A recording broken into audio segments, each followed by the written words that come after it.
rapping. Right, with a bend down, yeah? Yeah. Louis Greene. What'd you do, Louis? I'm a professional boxer. I thought he was a builder. Right, okay, mate. Welcome to the Cherrywood podcast with me, Simon Burridge. And me, Rachel Burridge. There we go. God, we're blessed. First boxer on the show, mate. That's Nice good. to meet you. Simon, Louis Greene, Rachel. Medway Nice to meet you. Mauler, local boy. Before we start, how long do you think before that comes off the wall? And 15 minutes. 15 minutes. seconds. Seconds, yeah. 15 seconds. Right, we're going to quickly go to our sponsors. We'll be back and we're going to talk to the Medway Mauler, Louis Greene. Today's sponsors are Dimodici Associates, Chartered Structural and Civil Engineers. Based in the UK with a worldwide reach.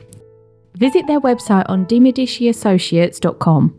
New Digital, helping businesses build their online presence with web design, SEO, Google Ads and social media. Get 10% off when you quote Cherrywood today. Visit their website at nudigitalera.co.uk. Snug Dubs, camper van hire. Roam the world, park anywhere. That's snugdubs.co.uk. Austin's Eatery on Station Road, Strood. Try the Viking Challenge. And we're back. Seconds out, round two. Ready? Go. How you doing? I'm doing good. Very well. I see you in a fight. I've got a mate called Amrit who might be waiting in the wings over there, like your little promoter. Yeah. He thinks he is anyway. And he showed me this fight. Fucking hell, mate. You're like a Mike. If you don't mind me saying, I thought it honestly remind me of Tyson the way you went in there and attacked that boy. Yeah. Really good. Really Trying pleased. to get it done, mate. Yeah. Yeah. And I did watch that because it was the same night as Anthony Joshua against Ngannou, yeah. Did you get out to watch the fight afterwards? Was you able to watch his fight? I was there. I wanted to watch Zhang and Joseph Parker. Right, yeah. Because I'd spent a few days, when I was over there, I spent a lot of time around Parker. And he was a really lovely fella. So I wanted to watch him and I wanted to watch Zhang in person. Yeah. Okay. See how hard he punched. You know? Yeah. And did you manage to get out and do it? Yeah, he fucking really punches. Echo in the arena. Really? Wow. I couldn't believe how hard he is. So how many rows back were you? When you're a boxer and you're on that roster, so how did you get decent seats when you're done? When I actually was watching it in a back room now. Right. And it was on like a massive screen. I could have sat round the ring. Yeah. But I went and sat, they advised me, they said, do you want us to come out here? And I sat there, and when he dropped him on the telly, bang, you could hear it. Wow. Through the big open hall behind me. Yeah. You know what I mean? You could hear it, the level on the face. You heard him go down. Wow. Actually, off it hard. Jeez. The atmosphere over there must have been amazing.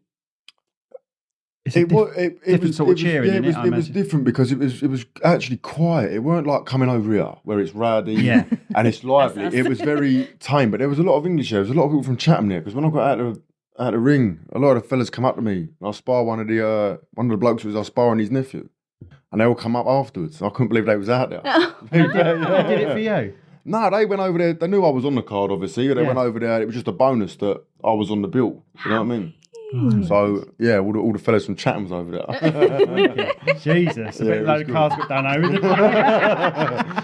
Anyway, so you're Chatham boy. Well, you're actually a Strood boy, aren't you? Yeah. Which is where we film this in Strood.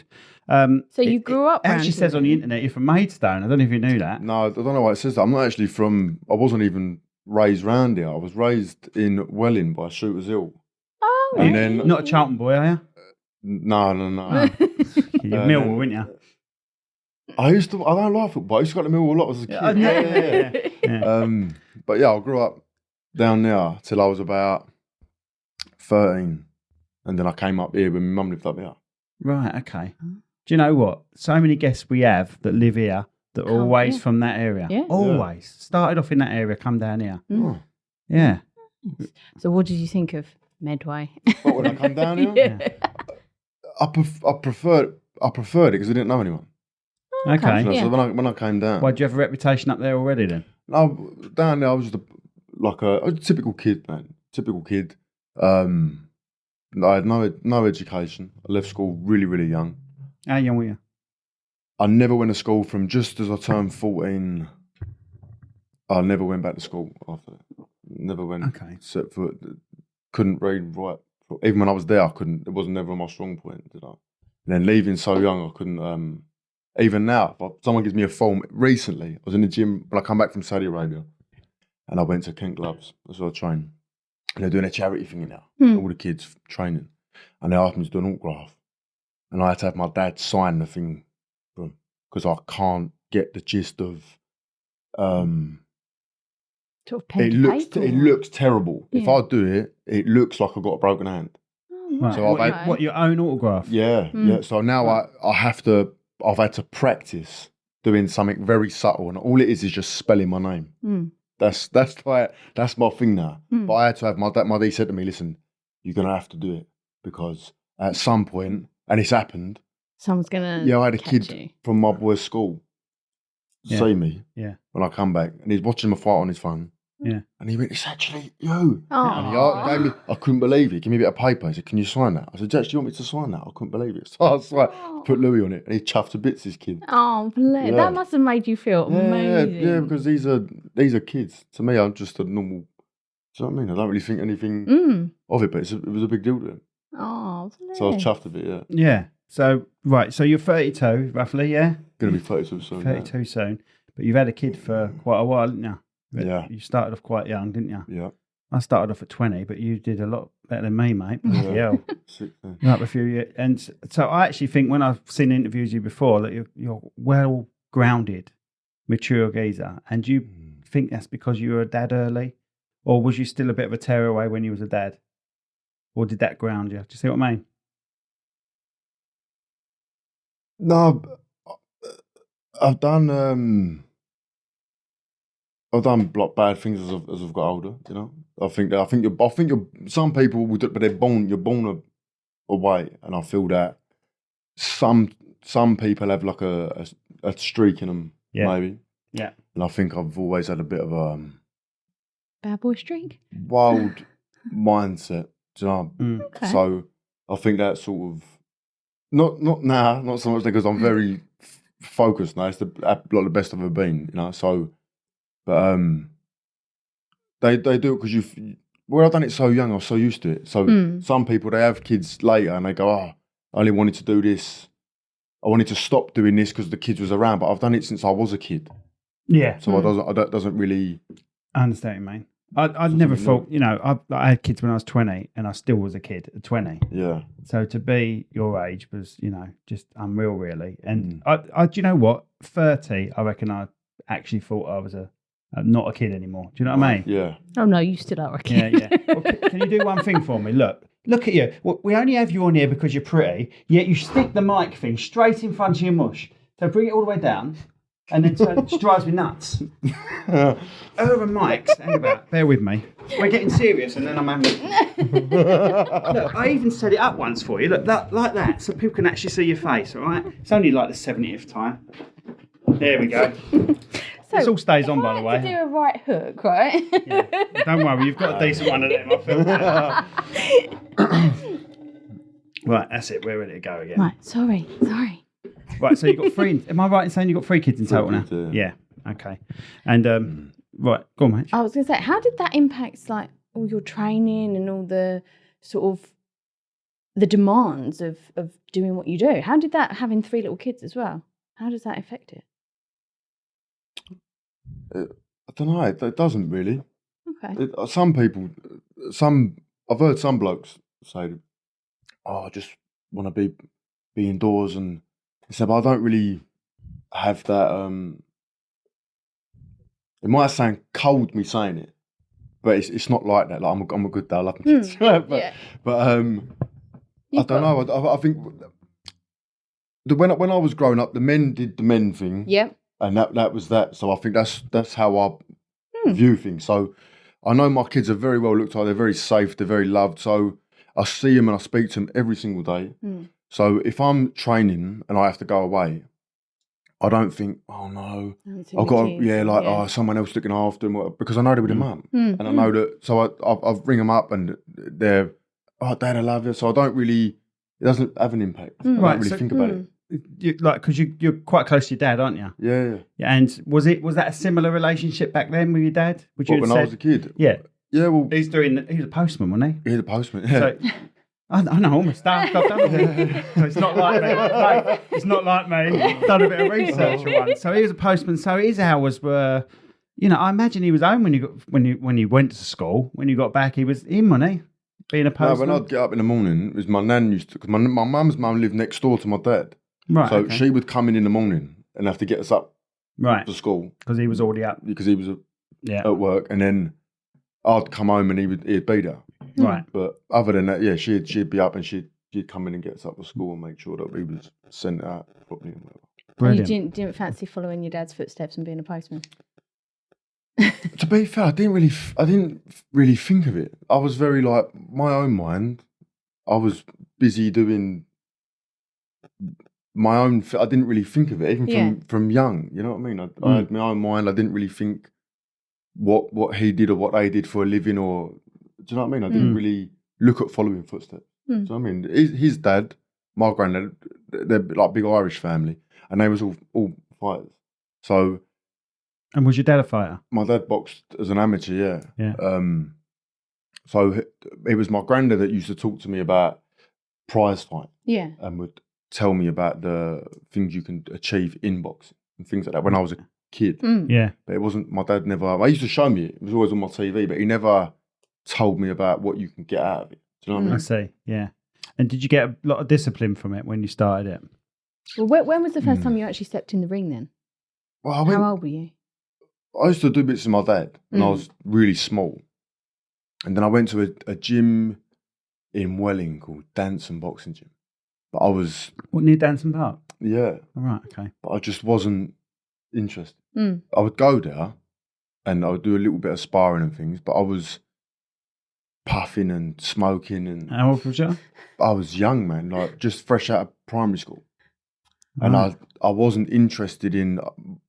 It was stopping me from... I was doing nothing. Having really. a laugh. It was stopping me in my head from doing things. Do you know what I mean? Yeah, no. And it obviously it weren't. And I never went back there. And then I came up... When I got slung out of the school down there, I came up here. Yeah. And the gym opened on Darnley Road. Yeah. And I thought... I was watching a clip of Mike Tyson and Jack Dempsey, and they were bobbing and weaving, eating this bag. And I went down a boxing gym, and then I never left. I stayed in there. Yeah. Wow. It was like just coincidental. Because you knocked someone out on your first day there, didn't you? Yeah, but yeah. And you were like 14, is that right? Yeah, and I was about as fat as a... I said it on the podcast. I was about as fat as a coat hanger. I had no meat on me. I was tiny. And I look at Wilder. Look how skinny Wilder's legs are. There's not much of him, is there? I know. I was about as big as his leg. Do you know what I mean? But I was always very strong as a little kid. Yeah. I could do, when I was really small, I could do pull-ups and things, like really active child. Yeah, yeah. And when I went in, they just put a pair of bag gloves on us. Like, you're not supposed to, you're not supposed to spar in the gloves you wear when you hit the bag. Right, because they're small, they're thin. Okay. And they just put a pair of bag gloves on. Right. And this bloke just let us go at it. And this kid had experience, had been in gym shows. Same where they age? take you around. Yeah, same age as me. Yeah. I was 53 kilos. He was 67 kilos. Right. But that's not too much if you know how to defend yourself. Whereas my thing was, I'd learned up the estate. You know what I mean? So when... There's none of this. No, mate. So I'm just going to go I just tore it in... But I could always punch properly because my dad used to teach us. And I was swinging and swiping and he just hit me. I don't think he missed. And then when I went to the corner after the bell went, I remember thinking, man, I see that thing of Jack Dempsey bobbing and weaving. So he's throwing these shots and none of it looked good. I was just rolling my head and then I come up with a left hook and it fucking landed. And I thought, it worked. Like, so I'm bobbing and weaving. I'm just chucking these shots over and then they're landing and he's getting annoyed. And as he come forward, I chucked the left and I poleaxed him. And I thought, fuck me, I'm in trouble. Do you remember it like it was yesterday? Yeah, I remember everything. I still see the fella drove past me the other day. Really? Yeah. And I wonder if he remembers when he they sees you. remember. It might not though. I imagine he's not doing it now, is he? Is he still? Do you know anything about him? I went to the same school as him, and all people used to say he had was being an horrible bully. And you know when someone's in the gym, they're very loud, piping up about things, saying things. That's all. That's sort of what I remember of him. And then when we sparred, and he was giving me hiding for the first round and a half, and then when I started landing, because I was bobbing underneath things, I thought I'm going to get him, and it landed, and I looked at the coach, and he went, "Pick him up, then." That was all he said to me. Didn't say, "Is he okay?" He just went, "Pick him up," and I was trying to get him up, but where he's like floppy, out of it, he's like dead weight. No head guards or nothing. Yeah, we had head guard on. Yeah, but we had these tiny. Yeah, little the things, gloves remember? do a bit more damage if they ain't got as much. Yeah. Picked him up, and I got out of the ring, and I thought, I don't know what to do, like the bag or what. And then they said, everyone's going home now. So I just basically went in there, he let everyone spar, then kicked all that gym. So no real direction then. Yeah, Not stick on that. these on, jump in. Yeah, on that day. But then there was an old man there called Sandy Risley. I don't know if you've heard of him. No. Very, very big amongst boxing. Yeah. He was there, and he's come here. Where have you boxed before? I said, I've never boxed. I said, I've done it in the garden. That ain't bad. What did you say? 15? Yeah. We'll have to check that one. That You was might have that, close. mate. You never know. And look, it's in 2 bits as well. Well done. Go on. Yeah, he convinced me to keep coming down the gym, and he put me in touch with my manager years on. Right. And it was probably because of him that I stayed in the gym. So you're still with the manager that you're with? Still with him, yeah. I wouldn't be with anyone else. Right, okay. So is the manager from this area or is he London based? No, Mark Rowe, his name is. He's Mark Rowe. He's down. He's moved. I'm I'm not going to pretend I know any managers' names, but carry on. He's up here now. Mark Rowe, yeah. Like this. He lives up here now. Right. But he's a lot of good men were with him. Right, okay. Serious men, yeah. Anyone we would know, do you think, like just a normal person that watches boxing every now and then know who he's managed before? Julius Francis. I have heard of that name, yeah. I'll name another fella that everyone will probably know. He used to train him well, Lee Murray. Lee Murray, yeah, I've heard of that name, yeah. Used to train him. Right. He's very well liked by very serious men because he's loyal. He's very loyal. Yeah. And in boxing, people rip you off, whereas he's not done anything but been the complete opposite to everyone that I've ever heard of in boxing, where they're scowling people and taking fighters' money. There's been times I fought for free, and he refuses me to pay him. Manager, he won't let me pay him. Because you fought for free? Yeah, if he says to me, no, if you don't earn, I don't earn. Yeah. I love him to death. Else I wouldn't be with anyone else. Wouldn't have no one else manage. That's good. Now, tell me about promoters. Do you have to stick with one promoter? I don't know how it works. I'm not with a promoter. Not at all. No, not at all. That's why I've been able to fight around. Okay. So I've been able to go to Poland, Scotland without promoters saying, "No, I want it on my show," or "You can't fight on this show because you're with me." Almost like a contract. Right. So you feel a bit freer, really. Yeah. Basically, I'm a free agent. Yeah. You ring my manager, make an agreement with him, and then I'll fight with you. Okay. That's basically how it goes. Okay. So how many pro fights did you have? So let's go back. Let's go back a bit. So someone took you under their wing at that once you started knocking people out, kids out, didn't they? And they'd hone in your skills. Well, is that right? Your dad's trained you now. He trained me as an amateur as well. Yeah. Right. So how did your dad find? He wasn't at that club, was he? No, I rang him. So just knocked someone out. And I said, I just went to the boxing gym and took myself down the gym. I just knocked out one of their boxers. He's gone, hang about.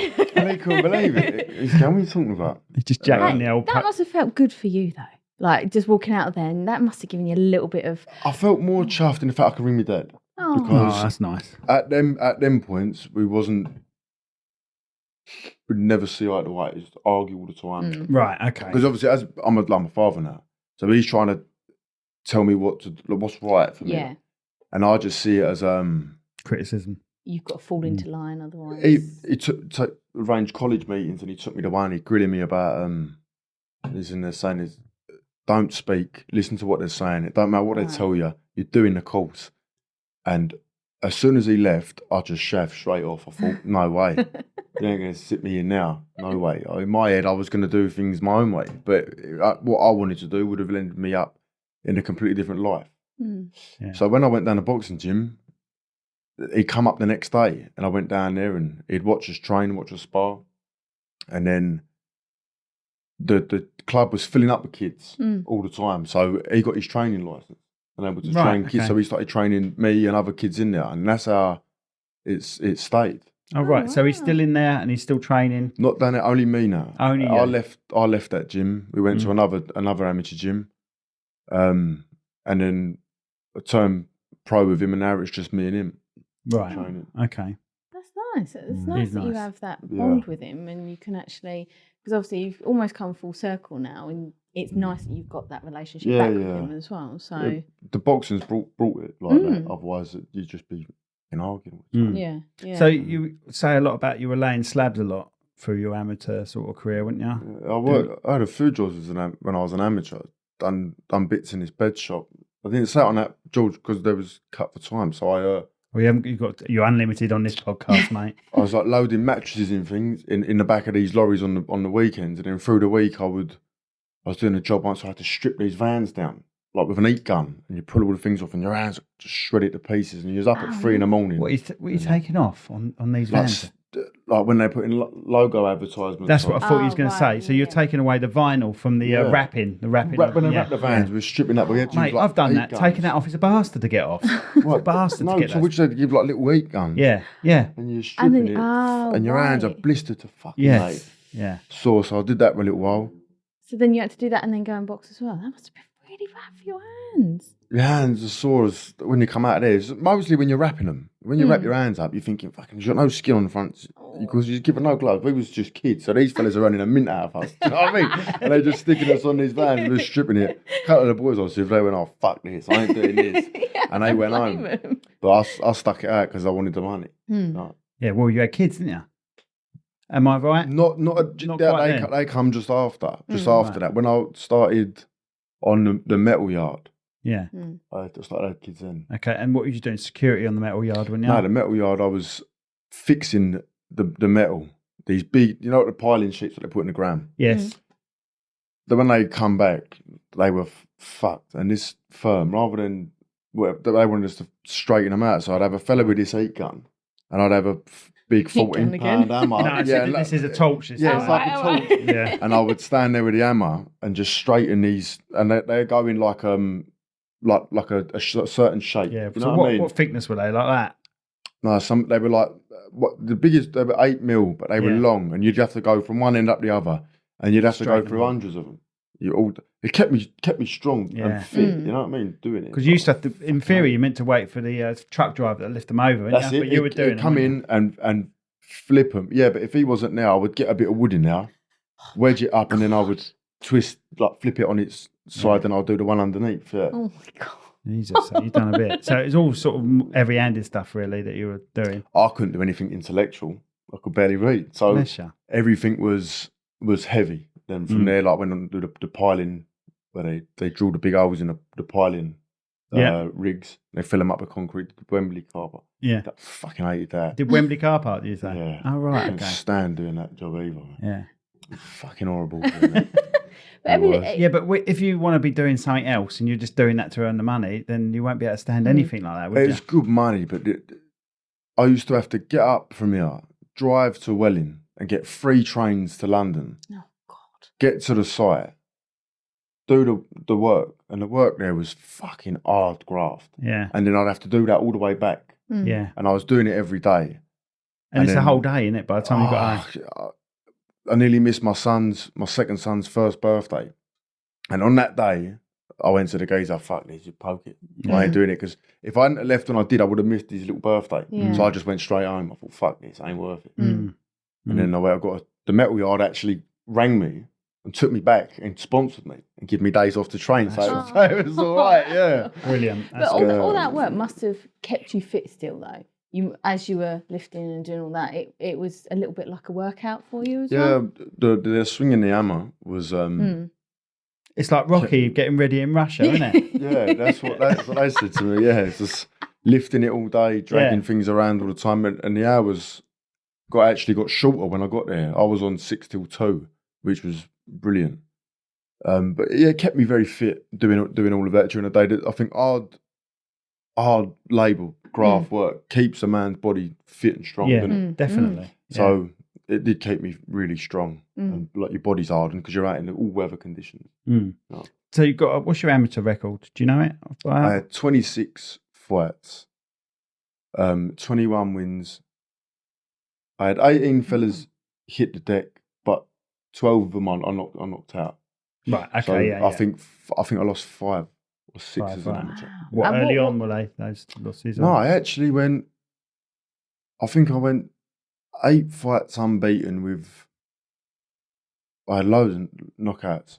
And then I lost in the semi-finals of the novices to O'Hara Davis on points. And then I racked up some more knockouts after that in competitions as well, when the competition was fit. So like you've all got good records of things. And I was able to land and knock people out. And then it wasn't until the end that I was getting ready to go pro that when the competition was getting higher, I was still putting them over, but they were like filling the way through because you've only got 3 2s or 4 2 minutes. Yes, of course. You know what I mean? Yeah. So what sort of, so you say you've got 26 under your belt. What sort of span was that? Was that over months, years? How long did that take you? For?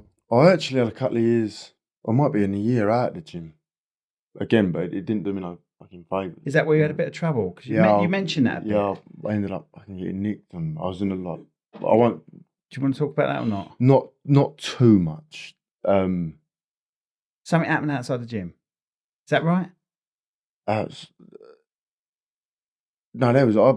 What do you mean outside? Well, I'm sure that's what I thought I heard. Look, there's probably been there's a few. I was watching your podcast. I was in the bath at the time, so I may have dunked my head under the water. Yeah, I know. But I thought you were sort of saying Now I can't remember if it was why you may have already been pro by this time, but then you said there was some sort of altercation, something happened that set you back a bit, and I think it was where you said you nearly got nicked. But I thought you said something happened outside the gym, but I might have that completely wrong.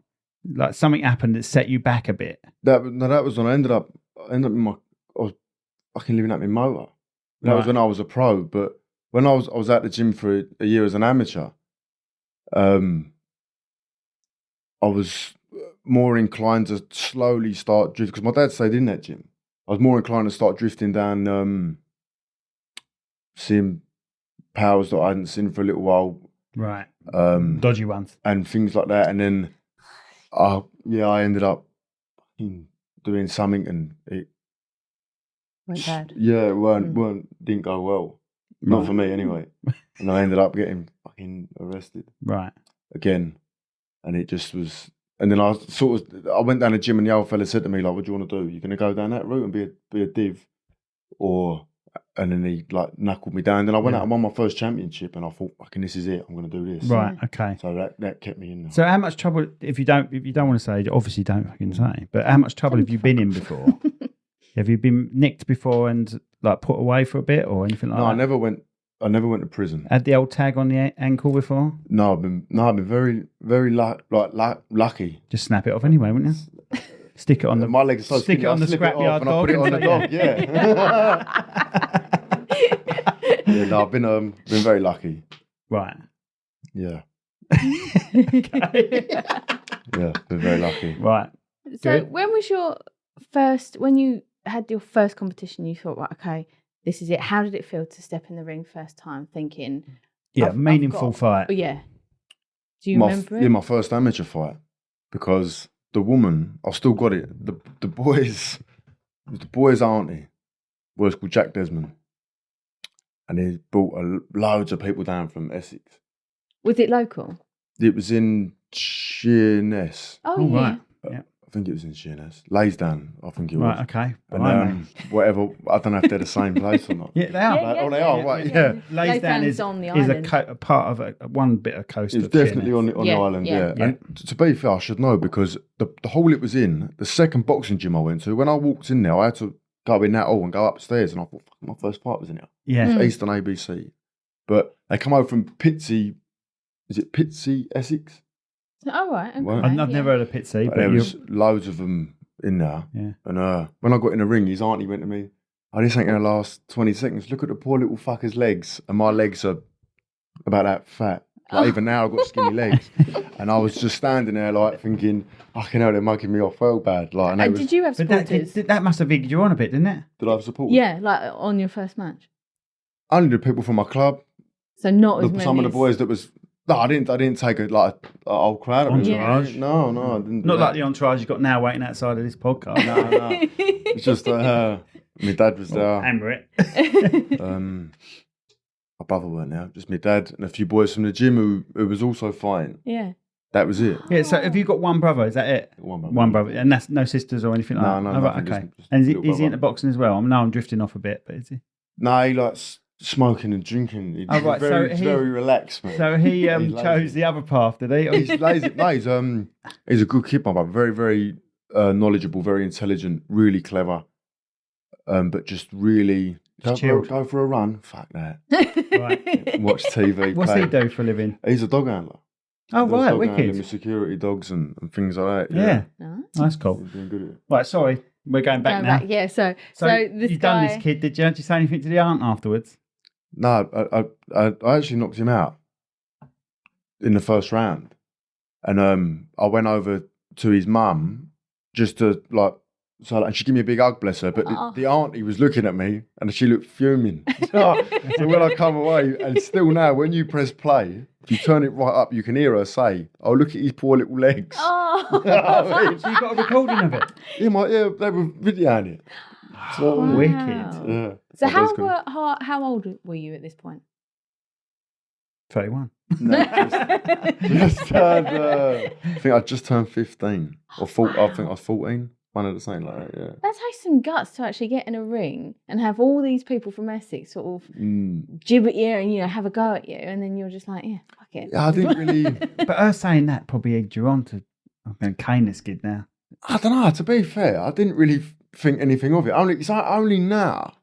Do I look back and laugh? At the time, I didn't really think anything of it. So what's going through your mind, like even at that age? What you've been taught, what you've been trained? Or does that just come second nature to you when you're in I think some people I see some kids in the changing room and they're a lot. I know I said on that other podcast that I get the fight for me is quite relieving because I've been pent up for weeks and weeks on end. You know, it's time to vent. Yeah. Yeah, and I take myself away from, like you said earlier, kids. I stay away from everyone. And I don't socialise or nothing, and I fucking drive myself mad. I actually don't like doing it, but I find it works. Right, so when do you decide, how long before the fight are you away from everyone? A good few weeks, probably the last 3 weeks, 4 weeks. I actually started doing it for this one, but they keep postponing the date. Yeah. So you can't wait. So this is a British Commonwealth title, isn't it? Yeah. So I've just kept it up. I see the kids, but I make sure that the gym is too important at the minute because I could potentially give them something that no one ever thought. Do you know what I mean? So I'm just going to stick doing it without. Not that they're distracting me or nothing, but I just want to keep my mind completely on that. Yeah. So I stay. It's one of those businesses where you've got to be like that, mate. And Yeah. It is. Yeah. You know, I see Marvin Agley used to do it. Because people can get hurt. You know what I mean? People do get hurt. You know what I mean? And the more into it you are mentally, then surely that's the best for you. You know what I mean? Oh, yeah, definitely. And you reckon you were like that from an early age? So even when you was doing your amateurs, was you out of it from everyone? I know obviously you didn't have kids then. Well, you probably did actually towards the end I did, yeah. I wouldn't go out anywhere or because I enjoyed it. I loved it. I still do. Like I love every minute of it. I love every feeling that comes with it. I like like I'm addicted to that adrenaline. The rush, yeah. It's very different. It's not boring. It's not basic. Everything is exciting because you're going to get in there in front of all them people screaming and some are screaming abuse and whatever, but you're just like you're so alive. Do you block it out? Do you block it out sometimes? You just sort of. Or do you take it in? Do you use it as a fuel? When I went to Poland, I couldn't block it out because I was on the way to the ring and the bloke got in and he went, "I'm going to kill you," and we started arguing with each other. So they got me in the ring and then we're arguing over In the ring. the ropes at each other. Was he Polish? Yeah. Right. Yeah, and my dad went, Lou, like, focus on him, not the crowd, because you're fighting him. Oh, and right. Okay. You're in the middle of this arena. Held, I think it was 5,000. I didn't know that it was going to be that big until I got there, and I thought, fucking hell, we're fighting here. It was brilliant. And then when I stopped him, I screamed abuse at the fellas there that said they were going to fucking kill me in it, and then they followed me to the changing room. But I didn't know because I was bending down doing something, and then I heard one of them say something, and when I looked up, I thought, okay, I'm on my own and all. Do you have to have a scrap? No, he came up to me, and I thought it was going to go because the security fella moved, let him in. And he came up to me and then he shook my hand. Oh. And my heart was like, going 2 to the dozen. And then I got back to the hotel and I actually had a drink with him. Oh. Blimey. Yeah. So it's just more of an intimidation thing before the fight then? Yeah, because there was one fella's small and he's, right, I don't know what he'd done. I don't know if he'd had an accident or he was a bad fella. But I was in the lift with him and I was watching them in the mirror. They're like, trying to intimidate me. And when I got out, one of them dropped something. And as he went to pick it up, I pressed the button. I sent him back up. And then when I got back after the fight, he come up to me and was laughing. And he bought me a brandy. And I sat down and had a drink with him and he's laughing and joking with me about it. He said, like in Polish, someone there was... translating. Yeah, could talk really well. And he said... when he was in the lift, you sent them back up. I said, yeah, because they were fucking winding me up. So I pressed the button and sent them back up. At least they had a sense of humour then. Yeah, they were good as gold. But Eastern European Polish geezers look hard anyway, don't they? Do you know what I mean? They look a bit handy, even if they're not, don't they? Do you know what I mean? The second time I went there, one bloke so when I was walking in, he had one eye. And I looked, and he is fucking massive. And my mate, when we got over there, I said, look, they're big men, like they're strong and they don't fuck about. And he was going, oh, is it bad? And when we got there, he went, he's got one eye. And I turned around, he had one eye with a fucking dent in his head, and he like an ogre. Oh my and I thought, fucking hell, I'd be in his corner. You know what I mean? Because he looked serious, that bloke, man. And you were fighting a Polish man. That was the second time I went back. Yeah, I fought another Polish fella as well. Right. Yeah. So now how does all the flights get sorted out? You have to sort them out yourself? You're promoted? No, because they phoned me. Yeah, they sort it all out for you. They put it all up for you because you're going over there to fight there. Yeah. So you're supposed to lose. Do you know what I mean? Yeah, because you didn't. No, you get a lot of journeymen, didn't you? Yeah. And maybe they just thought you were that, but you've got other ideas about that, mate. And you just want to go for it, didn't you? Definitely not going to lose. No. Good. Good. No so challenges then. Have you ever, up until this point, have you faced any challenges that you thought I would handle that differently, or anything that you think, oh God, that was hard to come over in the boxing side of it? In the boxing side of things, like if you were in the ring or come up against someone or training schedules or anything like that. I mean, for the first time, I'm able to train every day without going to work. Like, I'm not going to work at the minute because I put the money I earned from Sky and the Saudi fight. I thought, leading up to the Saudi fight, I thought, do you know what? I ain't going to work. And in the morning, I went to my pal. Look, I ain't coming back, mate. I'm going to do it properly. Can I ask what you were doing before all the Sky stuff? Digging holes on the water, mate. Right. Okay. Doing that. That again was fucking kept me fit. That's what I was basically using after to keep me fit. Yeah, because you're digging holes when you're on the jackham all day. So we ain't talking long ago, are we? We're talking 6 months ago, aren't we? Yeah. Yeah, I was doing that, and then I got the Saudi fight, and I ain't been back to work since. And how did they treat you over there? Yeah, brilliant. It was brilliant because only because of my second name. My second name's Greene. Their flag is a green colour. Oh. And I didn't. All the kids was waving the flag at me when I knocked him out, and I'm thinking, I don't know what they mean. And my mate's fluent in Arabic, right? And he said, they're shouting your name, Lou Greene, and they're shouting. And I went, oh, so I jumped over the thing. I went up and had a photo with the kids. Oh, brilliant! Yeah, they love you for that. They'll have you back. Yeah. Oh wow. Well, every time I see it on the TV, the boxers and promoters and everything seem to love it there. Really, they treat you like kings there. We had a villa. Yeah. And then outside of the villa is the gym and the restaurant. Right. You get a gym slot as well. Okay. And if they say you got to be somewhere at 6, at 4:45, your driver's at the door. Right. waiting for you. Punctual sort of thing. Right there, yeah. It was. I'm actually still talking to my driver from Saudi. Yeah. That's good. Still talking to him. Yeah, he's a really that's nice fella. That's nice. So you get a gym slot. So how long do you get in that gym usually when it's fight sort of time? It was the week of the fight. So we're only in there an hour. Is that what you would do normally, even if you was doing it at over home? here we do 2 sometimes 2.5 hours. Right. Over here, but over there it was just like stretching, shadow boxing, a bit of pad work, Yeah. light bag work. Right. You're just tapering the weight down. Yeah.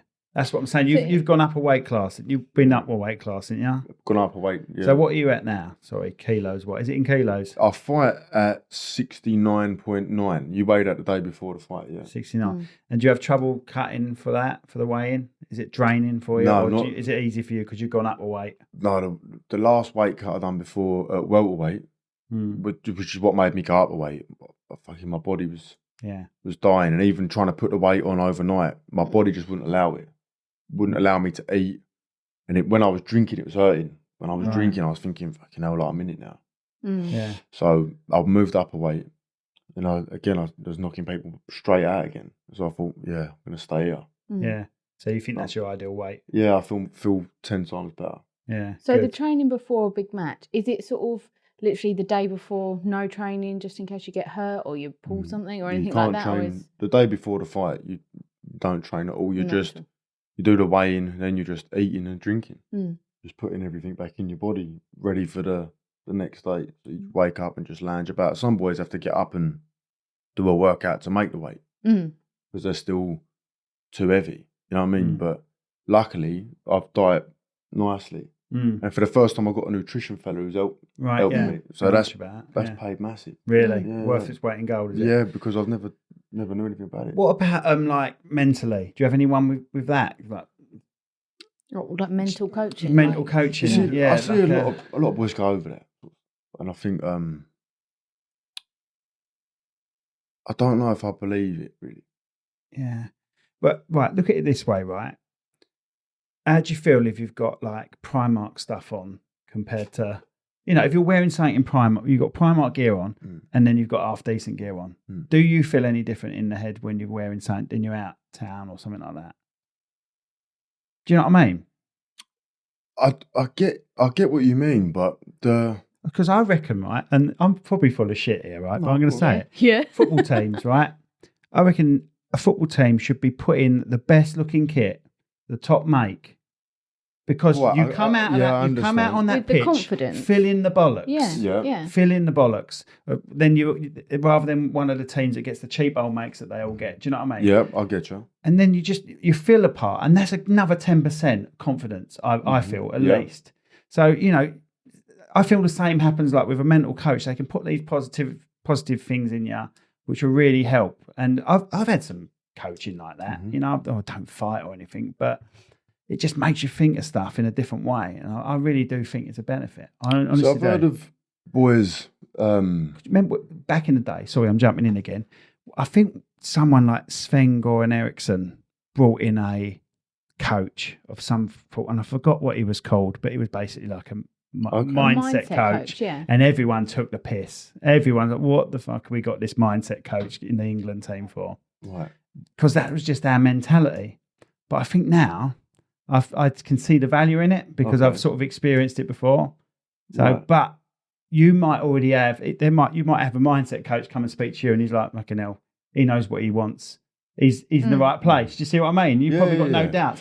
Now, jumping on to like someone like Joshua, right? When I first started watching Joshua, right, him against Klitschko, probably one of the first fights. I was saying to Amber earlier, I jumped out of my seat. He got knocked down, and then he came back, didn't he? Yeah.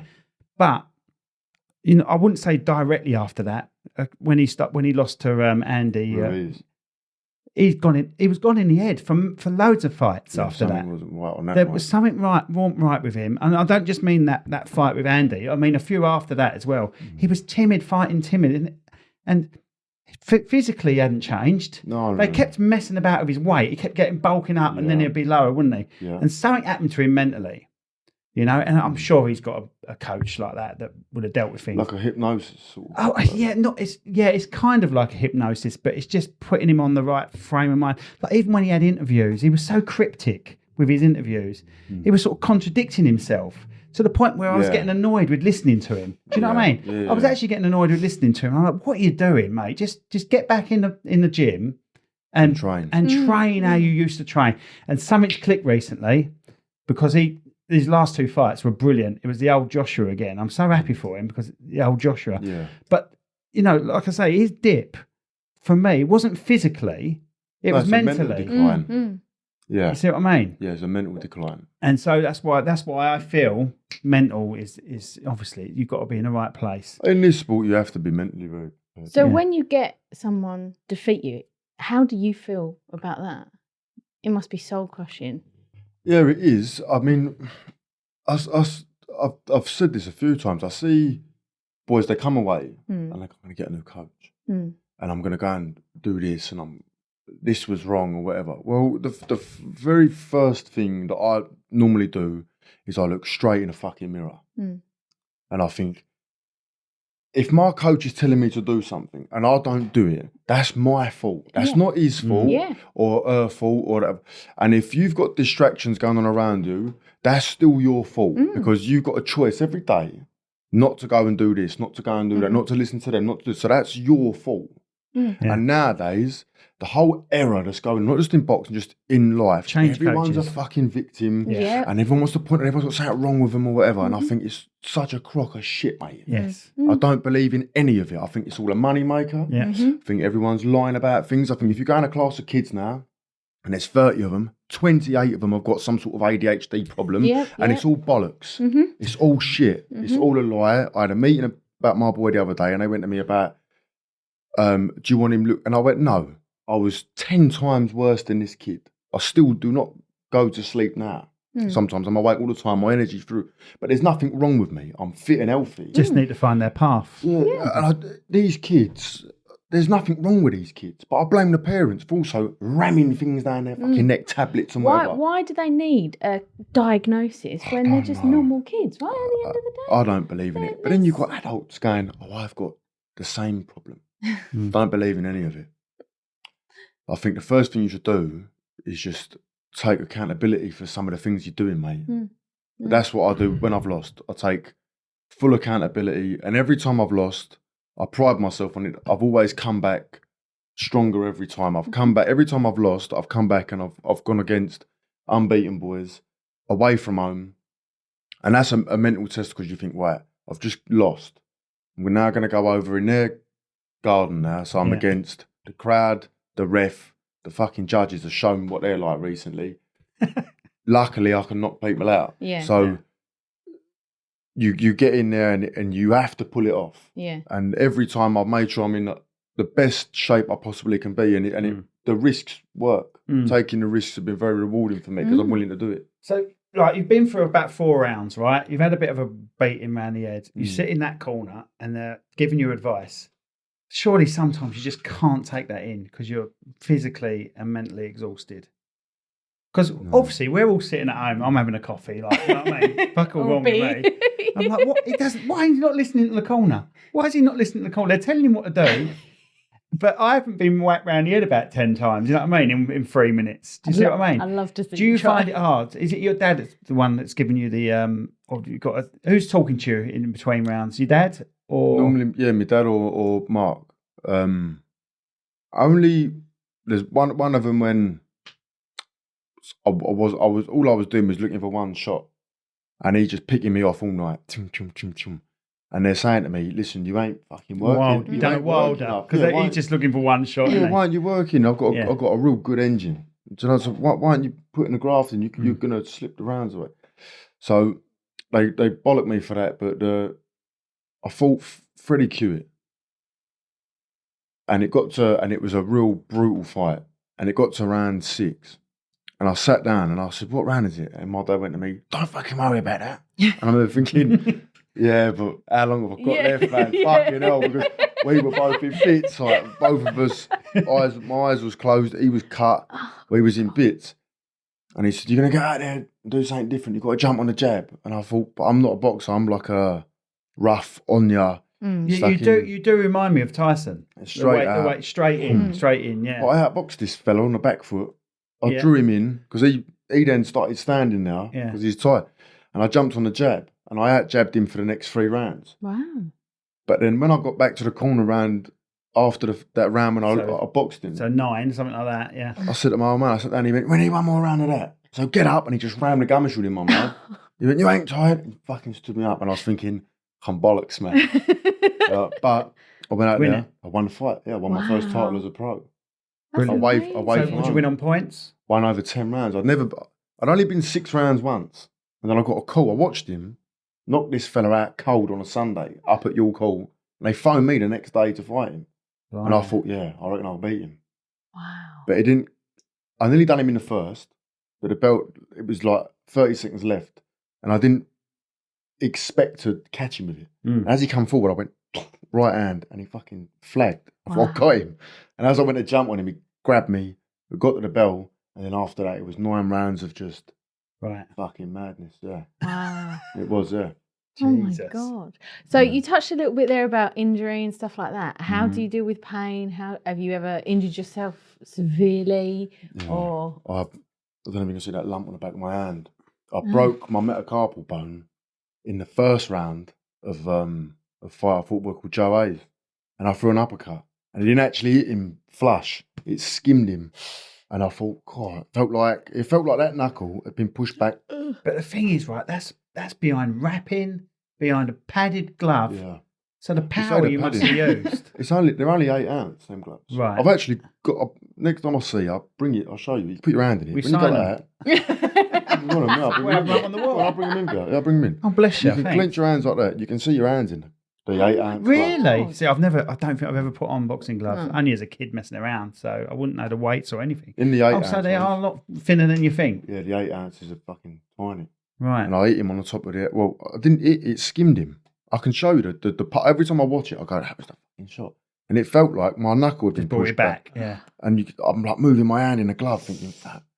But everything I was doing was really working. Yeah. So I didn't say. I got to the corner. I didn't tell them. I Right. just didn't say. Like, broke me They out. wouldn't have stopped you, would you? Would they have No, stopped? but I didn't want them to adjust what I was doing. Right now, I always have to go to Rocky because it's all I know, mate.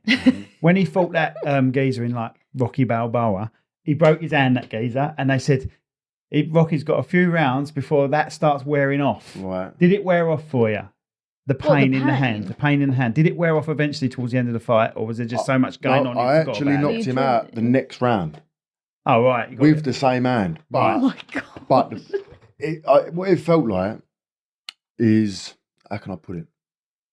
You ever, you know when your hand goes numb, you sit on your hand for too long and you wake up, Yes, right? yes. And it gets it's like that. pins and needles. It feels big, doesn't it? And Right, fluffy, but doesn't every it? Yeah. time I threw it, it felt like someone was pushing their like a finger like in like that. So it wasn't pain. It was just Pressure. really uncomfortable, like extremely uncomfortable. So when I'm moving around, every time I'm hitting him, when I step off, you see my right hand, I'm stretching my hand out, thinking, fucking something wrong. But again, I didn't want to say anything because I didn't want him to say, right, do this, do that, because I thought what I'm doing is working. Yeah. But if it goes past another 2 rounds, then I'll say, look, I fucking broke my hand. Right. But I left it and it worked. Have you ever knocked anyone out with the left? Yeah. Most people, Sam Gilley said to me, I didn't know your left hook was like that. That's right. Yeah.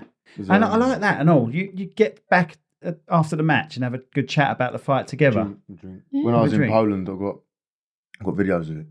We got back to the hotel the second time and the table full of whiskey, and we got fucking smashed. A lot of us. All this, me and all the Polish boys was so pissed. Had a real good drink with each other. Yeah, good laugh. That's Good. nice. And you talk about the fight and all that. Yeah. Yeah, it was. I was drinking with his brothers because his brothers did the no glove fighting in Poland. Yeah. And we was all sitting there, we was drinking and chatting and laughing and fucking about like, and then my dad videoed it all. He's laughing at us, yeah, because I had to get back up. When I went to bed, I only had an hour in bed, and I get on the plane, and I was so drunk getting on the plane that they found me in the women's toilet. I was like being sick and that. Yeah, I was in a bad way. So, have you been knocked out before? Like completely sparko? No, Never. never. No, I've been knocked down. I've been knocked down, but I've never been. You've lost on points, and when you've lost. I got stopped. I got stopped. Louis Crocker, he's unbeaten 18, really good fighter, and my game plan was I'm going to drag him late, and then I'm going to start really putting the power punches and the pressure on, and I let him get a rhythm. He dropped me in the first round, and then as it was picking up, my dad was saying to me, "You've let him get a rhythm going. You can't get your fucking shots off. You're not working hard enough. Like when you get in, you're not teeing off on him. Yeah. You're letting him get away." And he hit me. I had my arms up like that, blocking these shots. Yeah. And I had him high. And he dummied his shot and he hit me right up the fucking guts. Right. I took a knee. I thought, no, I'm sweet. I'll keep going. Did you take the full count just to recover? I took the 8 count. I got straight up, carried on fighting. And then he swung a shot. And as I stepped out, my back leg, it was not my front leg. Because I remember thinking, what happened there? My back leg give out, not the front leg. Yeah. And I got up, I was going, I'm sweet. But the ref stopped it. But it wasn't going to, that was how the fight was going to go. Because I'd let him get a rhythm going. Yeah. And he's known for being a very big puncher. Right. And I'd left my punches too late. Right. You know what I mean? It wasn't going to go that way now. He's just got 2 knockdowns that round. That was in round 9, I think, or round 8. He dropped me in the first. And although I was on him all the time, I just weren't winging enough. I was trying to make him miss. I let him get a rhythm. So it was my own fault. Right. Yeah. Okay. Because they're screaming at me. You mentioned Sam Gilley. He's the guy that you're fighting in this rematch. Coming out next. So did he take the belt from you? Because you lost the Commonwealth, didn't you? That was in that fight. Yeah. Oh, was right. Okay. And how long ago was that? It was the fight before the last one. So that was in October. I think it was October. Was it October? About October, wasn't it? Right. So you see them all sort of like beforehand, like sort of sparring up against each other and like, getting really close and in their face. Is that actually true or is that all for show? Probably more the headliners and stuff, isn't it?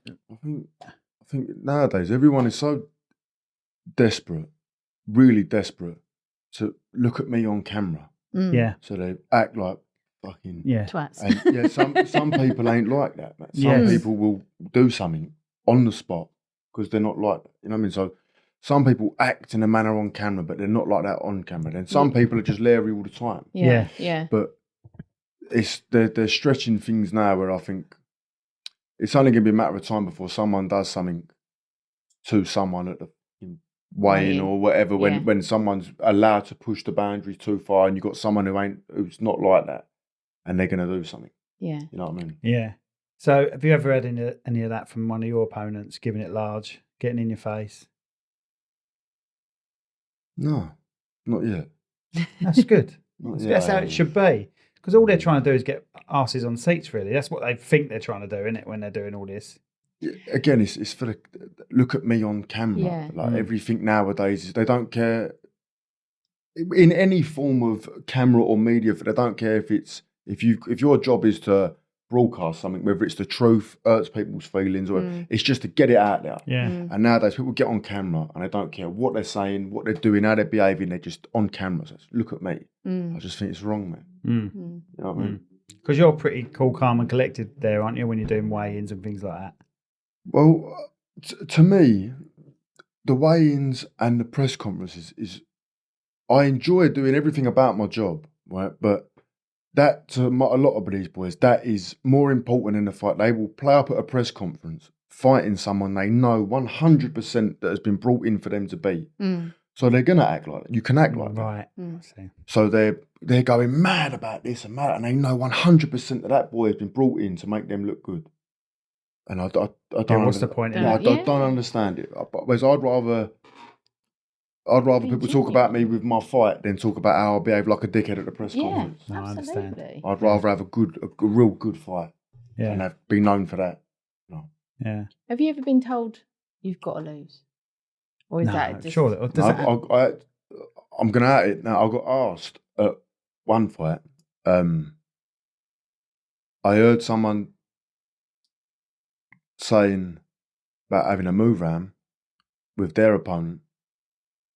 And I said, you're there, and I made it loud and clear that the fella I'm fighting is earning more money than me.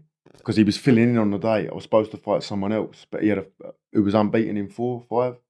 He had a family tragedy, so he couldn't make it, which I fully understand. So his friend filled in, who was like a journeyman, and I sold a load of tickets. So I thought, fuck it, I'll do it. Although I'd rather have the other fight. But I said, he's earning more money than me, so he's going to earn it tonight, because I'm only earning a couple of £100. He's earning £1,200, £1,400 out of me. So he's earning it tonight. And I would never rig a fight for no one. Have you been approached about that? No, but that was the closest it's ever been. Yeah. I could hear him mentioning it, and I'm thinking it's only going to be, they're going to test the water by, someone's going to mention it. Look, Lou, would you move the, and in my head, when you say, would you move the... Move them around. Move them around. I don't understand that term. Don't hurt them, because them men fight every week. Right. So but the problem, the thing is now is everyone is bringing it up. Everyone's talking about it, and everyone's mentioning it. And I said it a very long time ago. I was fighting hard very early, and I never understood the motion of.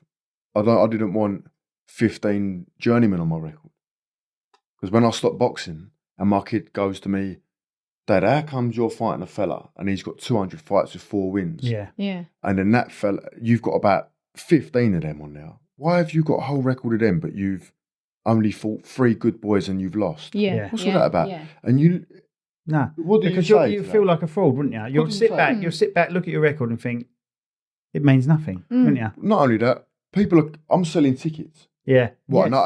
And I'm now going to glorify a move. It's almost like pretending. And they've all gone out their way to come all the way up to London, park everywhere, train, fare, whatever, and they're going to watch me fight someone for 4 rounds, 6 rounds, and it's going to be fucking boring. I understand. I didn't want to do that. That's why when the phone rings for me to go away or whatever, I think, so it's money, it's a real fight. And when you win, you go right up the ratings, right in the top 10, and you get big fights now. Do you know? So it's them risks that people won't do. To me, have been worth it, and I will keep doing it. No, that's the right way to be. Definitely, I think so. Definitely. So, right, you're 32 now. When do you think you'll be done? Any idea? Just based on fitness, maybe. Obviously, the heavyweights they last in their 40s, don't they? But your weight, what would you say? I think lifestyle plays a big part in it, and I live a very clean life. I don't eat shit, and I don't party every weekend and whatever. I train every single day. What do you eat usually? Are you getting tips? Yeah, I want to fucking lose some weight. I eat a lot of porridge, a lot of bananas. I eat a lot of eggs. I blend a lot of food. Like if I make a shake, right? Okay. I put you don't do that raw egg stuff, do you? I crack the raw eggs in with what I mix in with it. So I'll do like an avocado. You give it all that though, Rach, right? You'll make a cake mix, that's right? True. And then fucking eat that. That does taste nicer. There's got sugar in that in though, isn't it? Like a type of sugar, so it's nice. But this doesn't taste nice, what I drink. It's like an avocado, 3 eggs, a banana. I might put a little bit of honey in it. And then I put a stuff called maca root in with it. Okay. It's like a Peruvian root. Oh, is that like the green? Is it green? No, you're on about AG1, aren't you? Athletic Greens. It's like a brown.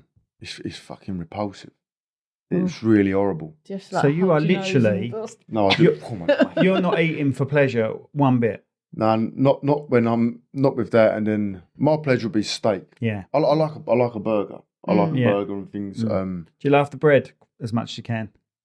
Yeah, I don't really. I find bread gives me like fucking terrible heartburn. Yeah. So I just don't really eat it anyway. I eat a lot. Before I did the no carb diet, where it was just red meat and it. I've always been successful with that. My nutritionist said to me, for the fighting, no, Lou, you need certain carbs on certain days. So now I eat a lot of sweet potatoes and things. And do you know what? It does work. Because the last fight, I got on the scales at 69 and I didn't even have to dehydrate. And I got in the ring at 78.9 kilo. Just through the foods this man instructed me to eat and what to drink at certain times after the foods. I thought, fucking hell, like. And I felt like I could fight all night. Because carbs are like potatoes and pasta and all that sort of business, isn't it? So you're doing that before a fight. It gives you the prolonged energy, doesn't it? The sweet potatoes I find are really good for you. I feel a difference eating a lot of them with my dinners. I eat a lot of fish. I still eat a lot of red meat. I love red meat.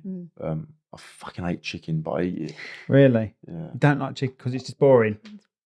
People say that chicken's so it ain't It's nice. only good when it's got flavour in it. It's so black. I like the skin. Yeah. You give me just a chicken breast, it'd take me hours to eat it. I fucking but hate they it. say chicken's nice because they're going to a place like Nando's where it's been seasoned and it's got everything on it. Do you know what I mean? But even then, you take the skin off and the white meat is still... It is boring. You Yeah. know what I mean? Yeah. Stews, I eat a lot of stew.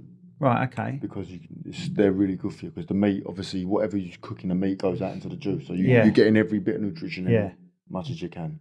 That's basically my diet. So if you've won a big fight and your first meal to celebrate, obviously have a few drinks, what would that be then? If you could, because obviously what you're would not... go down with that vodka? Yeah. I like a beer, Guinness. I like a Guinness. Oh, really? I can't stand the stuff. No? Can't stand it, no. I like a Guinness. I like a baby Guinness, but that's got no Guinness in it at all, is it? Yeah, no.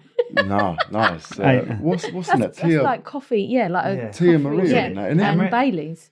Yeah, that's it. Yeah. No, Tia Maria And Bailey's. Yeah. I drink like Del Boy, mate, honestly. He's the biggest No, I'm really in the top. Yeah, my favourite's like Malibu and Coke. Honestly, I'm unbelievable. With a it. little umbrella. I like a Guinness. Yeah. So you just want to fight. What would you like? Would you celebrate? Because obviously you're not in training after that for a little while, are you? I imagine you're straight back in the gym now, aren't sometimes you? I go, but the same week I'll go back in the gym. Wow. I enjoy the but especially now where I'm able to train every day. But again, going back to the mental health side of it, exercising is a massive form of mental health and everything like that as well. Well, that's it, yeah. So maybe that's why, because he is so... Sorry, I'm talking like you're not here. Like, he's so clued on that... Sit in that corner a bit while we chat about it.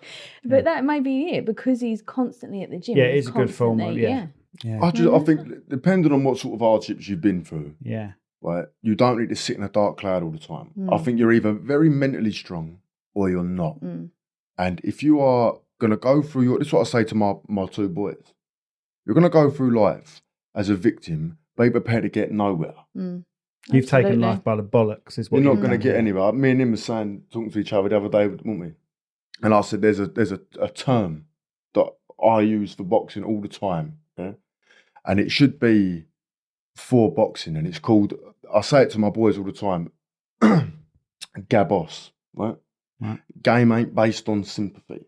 You can sit there and sympathise with yourself all the time about nothing and a victim and everything, or you can just get on with it. Absolutely. And you're not allowed to say this anymore. You can't say suck it up and man up, or you can't do that. You can't say that.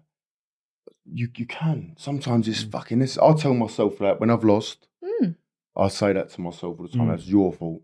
Fucking suck it up. Thing is, everyone's different, and that's basically it in life. Everyone's different. You can handle it, and some other people can't handle it. You know, it's just the way it is. It's played on. Yeah. It's played on by some. Yeah, of course it is, but the ones that are not are overlooked. I know people that have got kids, like you say, and before they've even told me their name, they've told me what's wrong with them. And that drives me nuts. And these kids are right. And, we've had people in, we've had Kelly Milano in from Club Awesome talking about autistic kids. And these kids are autistic. They don't need help. They just need companionship with other people that are similar to them. Do you know what I mean? Yeah. But there are these in-between sort of kids that you think they just need a different mindset. Some of them just need a different mindset. And some kids just need they're repeating what they're hearing, these children. Yeah. And and it's almost like a brand, isn't it? Oh, my friend's got it, so I'm going to play up to it. And my boy went on a primary, when he was in primary school, on a school trip, and he got rock climbing, abseiling, whatever. My boy is lively. And he came back, I said, "Do you have a good time?" He went, "No." I said, one of the boys in the thing, he's, bear in mind, in year 6, suicidal. I'm this and that and whatever. And when they'd asked him, he said, "Oh, well, I hear it at home all the time because if things don't go their way, they struggle mentally and whatever." And I said, "So really, this kid doesn't even know what it is. Yeah. He's too young." Yeah. And he said it ruined because he said, "Oh, we had to stop everything and the teachers wouldn't let us do anything." Yeah. He said, "So we all just sort of sat there and." It's sad, isn't it? It ruins it for everyone else. This kid don't get to have his own brain. Well, it's all he's used to. It's all this in. It's all this in. Like you can go on holiday, you get on a plane, everyone sits down, they put their bags down, and then you get this one family come through, and everything's a fucking panic. Do you know what I mean? Quick, sit there, you sit there up. And they're like that all the time. Like they're going to be left behind. Yeah. And they say, why do they pay extra to get on that fucking plane quicker when it's going to go off at the same time? That's what we're like. No, We crack up at that. We watch them all. Anyone with speedy boarding, I should say any fucking mugs. They want to give And the mugs that have paid extra 20 quid to get on a fucking plane earlier. You do know it's taking off at the same time, you dickheads. Go, speaking Sorry, about... mate. I had a rant now. Go on. Speaking about your boys and your kids then, do they want to follow in your footsteps? Do they enjoy boxing and stuff like that? No, the eldest one is really clever. Like goes grammar school and that. Got 2 boys, 1 daughter, yeah? Yeah, right. The eldest boy is very clever and talks another language, wants to do psychology stuff. Oh, nice. Things like that. Yeah, really, really intelligent boy. He's good at football. The middle one is a bit of a... I love the way you started that. You went, You're a little laugh. the middle one. He's like a bit more wild, like, if you like, brain all over it, can't sit still. Obviously, you must get that from fucking me, unfortunately. I don't deny it either. It's a bit of a tearaway, but he's very strong. He can box. He comes to the gym with me. To be fair, he comes down to the gym with me. But I would never tell him. I let him tell me, Dad, I want to come to the gym. I want to come. I would like to fight. Coming to the gym with me is not really an option. My kids have to do something. Yeah. They're not going to be doing nothing. I'll make sure that they're going to be doing something. We're exactly the same, aren't we? Yeah, we've got a gym thing now around here, and we have the kids. The kids are on it as well. Do you know what I mean? We're all doing the same. Definitely. And my daughter's so excited. When she gets to 14, there's sessions at the gym for 14 plus. And she's like, I can't wait to go to the gym. And I'm like, perfect. She plays Come cricket with as us. well. Plays cricket, cool. yeah. Cricket, Does, dances for 4 hours on a Friday. So she bowled a 6-foot geezer out yesterday. She's only 14. 13, isn't she? Yeah. And she was really like, oh my proud God. of her. Is your daughter perfect like ours? The To apple me, of your yeah. eye, I've got 4 boys, 1 girl. Oh, yeah? Yeah. Wrapped her up. Not me. No. Oh no, not fucking hell. My eldest is 30, mate, 2 years younger than you. My youngest is 8. Yeah, I sprayed the old semen about. Maybe I shouldn't say that on the podcast. Yeah. But if they wanted to, you would encourage it. What about your little girl? If she wanted to get into boxing, would you encourage her? Or is that a bit of a no-no area? I don't know. I mean, I'll go with whatever they're interested in. I take a massive interest in, and I just let them tell me about it. Do you know? But if anyone would do it, it'd be the middle child, because he can box. He's actually good. He's very strong, got very heavy hands. But I take him to the gym with me nearly every time I go. Make sure that he's in there doing something, and he's knackered. And I've actually got a thing going with his school one, where they want me to go into school and talk to the kids that misbehave and do like a PE class. Nice. Yeah. You talk about your life when you was a kid, knocking around, and how this is. In a way. But in a way, though, I'm not convinced that you starting boxing has actually changed how you was. It just gave you something else to do.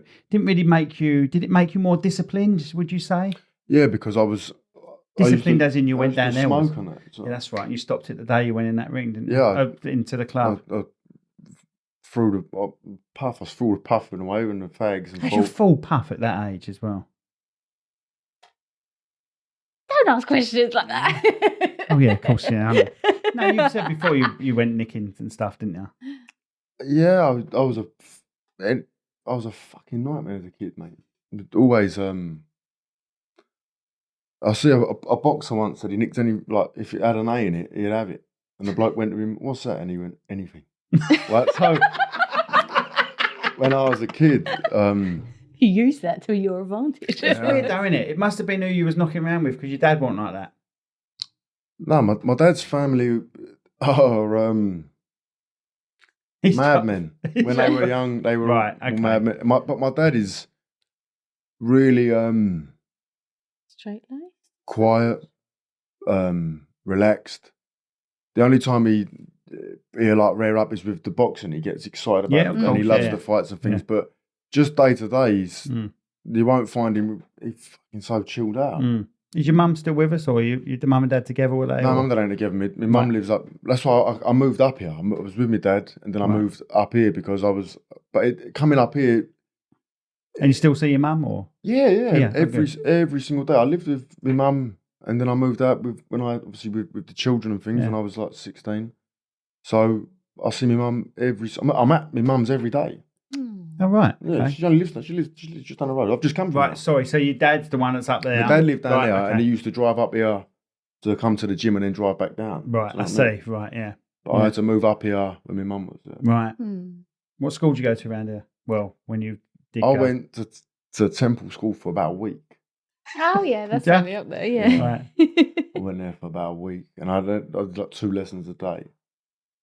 And Yeah. then I got a job. So I never went. I thought, fuck this. But the thing is, if you'd left and gone, I'm not going to do anything, then that would be a different story. But you left, you got a job, you got a career. Yeah, it's not as if you just bummed around. Yeah. Well, no, the bloke who... There was a bloke up here, I still talk to him sometimes, to be fair. He come, Lou, he calls him murders in school, my mate needs a labourer. So I went, all right, sweet. And then that was it. I just never went in. Right. I just was doing that, laying slabs and helping him plaster and everything like that. And my dad, to be fair, he was all right with it. He didn't... Well, you did something. You know what I mean? well, he rang me mum, he said, like, as long as he's doing something. Yeah. Yeah. What month were you born? July. July. So, you would have finished early anyway. You was only one more year, in theory, because I was done at school by 15 because I'm an August kid. So, you only missed a year. All right, you probably didn't go when you were... No, I never went, really. I'm trying to big you up here, mate. No, I've got nothing to be bigged up about when it comes to educational purposes. Right. But you found your place in life. That's the thing. That's all that matters. You found your... If I had nothing physical, I'd be fucked, mate. Yeah. Yeah. So if your kids turned around to you and did exactly the same, how would you feel? Well, yeah. How would you deal with it? With what? That second boy being like you. Yeah. If how would you deal turned with around that? And said, What if he didn't want to go to 13, school? If it was like you Yeah. at your age. School, if I be honest, school to me is, I'm not really, I make sure they go because I want them to read, write. But school to me is not a necessity because they don't teach kids how to live a life. No, I agree with They just teach kids things. So I'll keep my kids sometimes. I'll say to my boy, we go to the gym and I'll take him to the gym with me. And I'll keep him out of school for the day. I'll take him to the gym and things like that because I just had a meeting in the school with my boy's teacher. And he asked me what do I think he should do with these kids? And I said to him, you're a professional teacher. You're a teacher. This is your profession. And you are asking advice from me to deal with these kids. And my son is looking at you. Looking up to you thinking, what are you going to teach me? me I said, I trust you with my children. Kids, absolutely. They end up having them more than the parents. Yeah. Well, you know what I mean? He said, work out the hours of a day. They got them 6 hours every day of the That's week. exactly what I said to this bloke in the meeting. And my son said, I'll blatantly blackmail you to play football. If you reward my bad behaviour, he's only 12. And I said to the teachers that all them other kids in the class were good. They don't get to play football on a Friday. But my son will wind you up. And if you don't, you let him play football. So how's that right? Yeah. How's that fair? So that's what you're teaching kids. Yeah. And he just didn't know what to say to me. So he's rewarding him for just being what the other kids are like all the time. Basically, because our daughter, a very long-winded story. Basically, in grammar school, you get positive points, don't you? When you've been good, when you've been naughty, you get taken away. And she had an assembly the other day, and she was really embarrassed and said, "Oh my God, I've got this positive thing in assembly, and I had to stand up and get an award." And I went, "Tills, that's amazing." And she just said, "Yeah, but all it is they're just rewarding me just being me and being good." She went, "Why can't everyone else be like that?" And I was like, "Because everyone isn't like that." And, but you're right. and I just said, "But it's a good thing that they're recognising your behaviour." Yeah, definitely. Absolutely. But yeah, it's hard. It's a hard one because they don't teach life lessons. If you could teach taxes, all this stuff that would help you run a business, run your own company, but they don't. They teach things that aren't really going to help. Well, there's a few schools now, isn't there? There's a few schools. I can't remember what country it is, but they get them to make the school dinner. So they're being chefs and they teach them to cook, or teach them to iron. They're getting, they're doing the proper stuff that would give them life lessons. Yeah. That's what they should be teaching these kids to be doing. It's a waste of time otherwise. That's just what I think. Yeah. obviously they need to learn the English. They need to learn the maths. That's going to help along, as much as they can. But then the life lessons need to be learned as well. Absolutely. Blimey, we're drifting off. We're sorting the world out here, mate, aren't we? And it's rights, mate. Yeah. Right. I have one question for Go on you. then. Oh, So if you... no, it's a good one. it's not what's your favourite colour or something like that. If you could fight anyone, alive or dead, and there was no sort of stigma around it, there was no sort of, you have to do No, this. wait. You could just fight anyone you want. Be you and him in a ring, promoted, unpromoted, doesn't matter. Who would it be?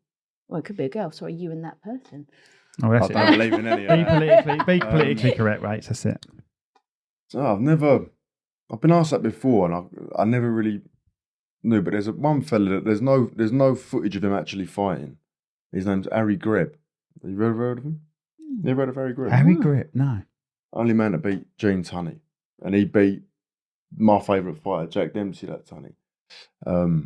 So I'd like to see what that was about. Because apparently he's meant to be like the greatest. Right, and what's he old? Died now? Yeah, he's not back. He was back in the what they call the Roaring '20s, wasn't it? He was back. Right, back in that bit of this business.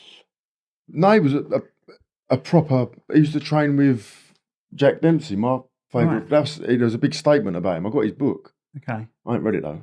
But I've got it. I've got it. I just look at the pictures. But I'd like because there's only footage of him training, but there's no footage of his fights anywhere. Oh, right. Okay. So it's all rumour. So I'd like to know. See what it's like. Yeah. You know what I mean? That's cool. So you haven't picked like something everyone would know. Yeah. Someone everyone know. Yeah. Harry Greb. Yeah. Yeah. You looking him up? It says he died at 32. Yeah. He had one eye and all. wow. Had He one wasn't eye. that Polish geezer, was he? He had I think he went unbeaten in 1 year. He had about 80 fights in a year or something. Wow. Something like that. Yeah. Had one eye. Right. So do you ever look at these people and sort of look up to people and go, actually, I want to learn that technique, or I want to do that, and you take little bits from everyone. So and you're you just learn. You're still learning. You haven't got your own style that you're going to stick with. You just No, I know what I am. I've always been straight out, fight right away, swinging big bombs. But my dad just crafted it for longer rounds because I can fight. I've got a good engine, so I can fight very long. And I find that if I slow down mid rounds, I know that I get like a second wind and I can fight very hard for the next 6. Do you know what I mean? That's something I found in myself, that I get a real good second wind. Yeah. Really, really quickly into the fight. And I know you mentioned you had a couple of rounds where you were jabbing, keeping them off with a jab. Do you mix it up a bit if they start getting used to your style? Because you're right in there, and you're right in there with head on their chest. Yes, I love that, head on the chest. He's never going to fucking hit you if your head's on their chest. Do you know what I mean? I get a few stuff. Yeah. Yeah. But no, I think you are who you are. Yeah. And when I've had one boy that like a newspaper phone me, and his boy's going to pull tricks out of the bag and he's going to do things you've never seen. I said, unless he's got a third arm, like it's you're limited, man. Yeah. You've all got 2 hands. You know what I mean? Yeah. So I don't really think of that. But the fellas I look up to was, say, Jack, purely because when I was in that gym, the trainer would slate me for moving my head and not doing what he was teaching. But it didn't fit for everyone. You can't teach one style for every person. Do you know what I mean? And he's trying to teach me to box. Harry's used to. Like long, and it was off of a DVD that he'd watched as an amateur. He'd put this DVD on, and I was just, look, you can do that, but doing it in there is different. Yeah. Do you know what I mean? Yeah, no, I completely understand that. You know, if that was the case, everyone would be doing karate with exactly the same technique. Yeah. Do you know what I mean? You would have no boxing. Yeah, it would just. There would be no styles. Yeah, exactly. Absolutely. Right, let's talk about your upcoming fight then. So it's the British and Commonwealth title. Yeah. And so this is a rematch. Yeah. We think it's end of August, don't we? Tomorrow, I should find out about it. Yeah. I thought you were going to say it's fucking tomorrow then. No. So what are you doing here? Right, okay, you find out tomorrow. Yeah. That'd be good. Hopefully. Yeah, if we're free, we're going to try and get up to see you. Yeah, you come up Definitely. there. Absolutely. We'd love to do that. As we know you now, we're going to follow you, you know. I've never been to a boxing. Not actually follow you out of the studio, just follow you. Stalk him. Fucking stalkers. I forgot what I was going to say now. What was I going to say? It's an upcoming Yeah, fight. so you're looking for sponsorships for this Yeah. fight, yeah? Yeah, Right, okay. So we'll get some people, we'll talk to people, see if we can help you out on that. it'd be brilliant. Do you have a set colours that you always come out in play Yeah, fight? I have my shorts are jet black It's Tyson, see? with green on them, and I've got my name on the front. Is that a bit of your Irish The heritage? Yeah, for my dad's dad, yeah. And I've got a green shamrock, yeah. I've got my mate's little girl on the back, name on the back, because she's very unwell. Remember you mentioned, she's Yeah. still with us. She's still here. Right, okay. Yeah, she's very unwell. So I keep her name on the back of my shorts. Is she from this area or somewhere? They used to live down here, and then he moved up to where his wife is from up. I think she's in Yorkshire. Oh, right, So he okay. lives up there. But I speak to him every day. Yeah. Um, And Yes, they, sir. you don't have to go too deep, but like we know, we've had the Melzer here, who are Yeah. brilliant with kids, yeah. and we can put them into them if they need any. They're amazing. They're amazing, but they may have all the help they need. To be fair, it's I don't when he's talking to me, they're at the hospital all the time because they got news that they thought was going to be very good, like, and they went back because she'd been feeling very unwell. The kid's been sick, so the tumor has grown a little bit, which obviously is. So it's not good. No. They know that, obviously. Yeah, yeah. But I have her name on my shorts, and I'll always keep it there. That's Oh, good. that's It's really so nice. It's so unfortunate because I get people message me about things, and you're limited to what you can do. You can't. Absolutely. But you feel bad because they're their children, aren't they? Yeah, Mm. You know what I mean? You yeah, want of course. fucking help them all. So when it comes to sponsorship, is that on your cloak? I advertise that You know, is it- social media. And I don't know things what the and- limited is. You limited to what you can have on your shorts sponsorship wise. I'm No, not to sure. be fair, I don't wear it on my shorts because when I walk out, It's on your robe. I train in all the tracksuits and the t-shirts, and I go to the press conferences and I wear all the stuff so they sit all over the see. TV. But when I fight, my dad and all my people in my corner, they have it on, so it's advertised all night. I see. Whereas when I walk out, I just have my shorts on. I don't have nothing on, no top, just boots and shorts, so that I feel like I'm ready to fucking get it on. Yeah, You know what I mean? yeah, that's good. Because I did come up with a suggestion, Gosh. but you won't fucking do this. Put a cone on, have a traffic cone hat on your head. Right. Because you know that fucking, That's fucking The guy in brilliant. Chatham. you know the. Oh, the guy doing the statue. Oh yeah, I didn't even remember. Imagine that. And they're like, why is that? Why has he got that? And on his everyone head?" only in Chatham are going mad about it. Yeah.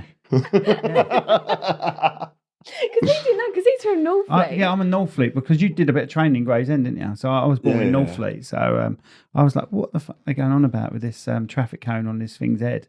People kick off when it's been taken off. Yeah. Because it's become it's Yeah. almost as fashionable as Billy the Quid now, isn't it? Like, he's a part of Chatham. Yes. So you need to come out when you know you're champion, world champion, have a traffic cone on your Standing head. looking menacing with a And now cone on my head. I officially now it's my idea if that happens. So, with regards to your fights, do you ever let your family come and watch you? Or do they Kids, do you boys. just stay, They watch it at home. but you don't actually have them with you? I've had all like my family coming to my fights and things and watch my fights and stuff. But What's your now daughter like about it? my daughter's quite mad. Well, to be fair, she's watching one of my because I don't really watch my fights back. Oh right. I don't really do it because someone said it to me and I said I was there. So I don't like. Yeah, my dad will antagonise my mind of it. Like that's all he will go on about. Whereas I'm in the gym every day. I'm running early hours of the morning. Once I finish the gym with him, I'm in the gym late in the evening. The last thing I want to do is go and watch my fights again because I've got another one coming up. Do you know? So I say you concentrate on that.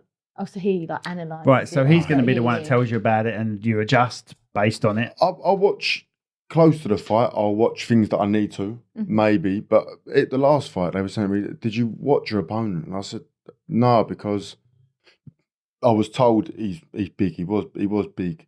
I was told he's going to be a lump and he's going to do this and he's going to do that. He's going to do that." And I sort of like the feeling of that uncomfortable feeling. Okay. This is very uncomfortable. It's not. This is what I mean about when people are going mad, giving it the big into their opponent, and they know that boy's losing. I don't know that because I'm brought in to lose. Yeah, you want to feel like a David and Goliath There type was thing, a didn't you? podcast. Every podcast I saw, this bloke was going, "I think Louis Greene can lose in 4 rounds," and And I saved that on my phone. On my phone, I've got a poll from when I went up to Scotland, and it was 97% of people said I was going to lose in the first 4 rounds, the first 5 rounds. And then when I went to Poland, they said I was going to get knocked out. That was 98% of the public. So I saved them on there to show if I'm ever asked, I can show you what people voted. And I'll read them. I'll look at that. And I think I use that. But the feeling of being uncomfortable in a weird way is quite comfortable. Do you know? Yeah. You feel like you're going to benefit. A bit of edge. Yeah, you feel like you're going to benefit. Yeah, if you felt comfortable every day, you would be going nowhere in life. That's what I think. Yeah. That's So I exactly like what the we said. excitement of being away from home. Out of your comfort zone. Yeah. Being out of your comfort zone, I like that. So when I got there, I thought, yeah, he's a lump. He's a lump. He was very big. He come in very heavy. But you could. When the fight went, I thought I'm just going to go straight at him. And my dad getting out of the ring, he's I can get him. And when the bell went, I was out. I was up for it, you know. Brilliant. Would you ever do something like UFC? Where I was going to ask that. like no holds. I'm a no huge holds barred. fan of UFC. Yeah. I actually watch that every day.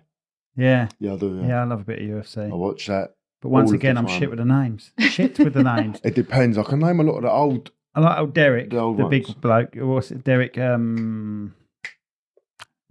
Lewis. Oh, did he do the interview? But my nuts are That's sweaty. it. My balls are hot. Yeah, my balls are sweaty. Yeah, I love Derek Lewis. Yeah, I think he won can recently, fight. actually. Yeah, he can fight. He's He can, entertaining. but he's like just a pounder, isn't he? You yeah, know he's what I mean? just got a big sledgehammer, Yeah, and he goes out there swinging it, doesn't he? yeah. But I'm a huge fan of. Would you ever get in the ring and do that? Would you do it? It's another discipline, isn't it? I would like to anything to do with the army coming through with combat sports. I find enticing. Do you know what I mean? Right. I really even like the army thing. I watch about it on the TV when they're.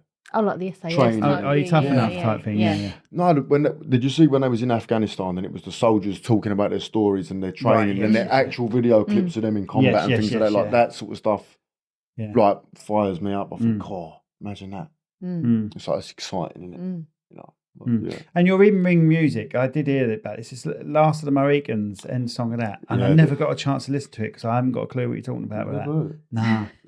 I'll have to get I you. don't think we can. We can't do it, can we? We have to listen to it afterwards. Listen to it after. Yeah. But I'm also going to nick their idea of asking their guests what their favourite song is and making a playlist. Yeah, do it. Yeah, Mine's sorry, I'm going to steal that. It's a really good idea. Last of the Mohicans, the Gales. It's the end bit. The Gales and Last of the Mohicans. All right. Do you know what? I don't even know if I've seen Last of the Mohicans. Oh, you got to watch it. Great film. You watched it twice a day or something, didn't you? When I was a little boy, I was hooked with that film, and I used to watch it every single day without fail. Okay. Yeah. I've got to watch it now. Yeah, I don't definitely. think I've seen it. No? That's on our to-do list then. Yeah, it's on our to-do list. Right. Have That's we it. covered everything? I think we covered everything, haven't we? Unless you've Yeah. got anything else you No, want to talk no. about. Thank you so Yeah. much for coming on. Thank you for having me. That's Wish Wish been you amazing. all the best. We're going to follow you now till the end of your career, Yeah, mate, because appreciate you are generally a decent bloke. Honestly, I know you've had been a shit when you grow up, most of us have. Yeah, mate. But you've got your head screwed on. Hopefully, it doesn't get fucking knocked off. No way. And Uh-huh. yeah, wish you all the best, and we're going to follow you, and we'll try and help you out with some sponsorship as well. That'd be brilliant. Yeah. Absolutely. And sorry, one thing we didn't ask is what you plan on doing when it's over. You plan on coaching or That's a good question. Drinking a few beers. back on the old? watching people out the window running at 4 a.m. in the pissing rain thinking, I fucking miss that. Brilliant. All right, that's it. Thank you. Thanks for coming. Thanks for Thank you so watching. much. Obviously, Louis Greene, the Medway Mauler. We've started following you on Insta, so we got that. That's under Louis Greene, isn't it? And Facebook, I think. And Yeah. so brilliant. Yeah, we're keeping an eye on you, mate. Thank you so much And, for coming down. Yeah, we might do a little, if we get to see the fight or get to one of your fights, we'll do a little podcast sort of thing while you're ringside or we're ringside. Absolutely. That'd be brilliant. But been really good to meet you, Yeah, mate. thank you. Thank you so much for Thank coming you on. so much. Cheers. Thank you. Brilliant.